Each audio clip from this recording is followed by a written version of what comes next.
Being human is a gift and a task. In Genesis 1, God creates something every day, and he calls it good. On the sixth day, God makes human beings in his image, but he doesn't say they are good. They're not said to be bad, but they're not said to be good either. Still, the whole of creation, with not good humans in it, is very good. So what does this mean? Every person, simply by virtue of being human, is made in the image of God. This is God's gift to us. Every person has infinite dignity and is utterly irreplaceable. To be made in God's image means that we are like God in some way. It means that we are made for God and capable of a relationship with him. Humans are the only creatures that God addresses directly.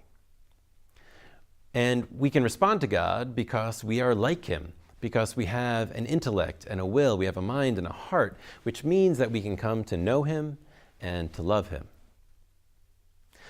All right, but what does it mean that we are not said to be good? In Genesis, good means fit to the purpose or complete. And humans are not this.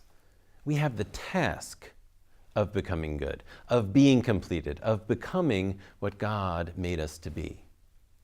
God created humans between the beasts and the Sabbath. We're made for the Sabbath, for holiness, for rest, and communion with God. And we're created the same day as the beasts, which means that we're like them too. We're made from the same dust of the earth as they are. Like them, we are bodily, we're needy, we're dependent. But our kinship with the beasts also means that we are potentially beastly, brutes, who can turn away from the higher things. We are indeterminate creatures who can deviate from our path, the path that God set out for us. He made us for the Sabbath, but we can become like animals.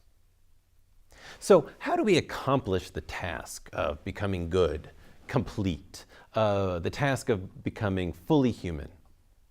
We do it by becoming united to Christ and allowing him to transform us from the inside out. Jesus is true God and true man and the exemplar of what it means to be human. But he's not just an example. He gives us grace, a new source of strength, and a new life. Like Paul says in Galatians 2, it's no longer I who live, but Christ who lives in me. By being united to Christ, we have communion with God, and we become who we are meant to be. We become more godlike, and the more godlike we become, the more human we become, because we are made in the image of God.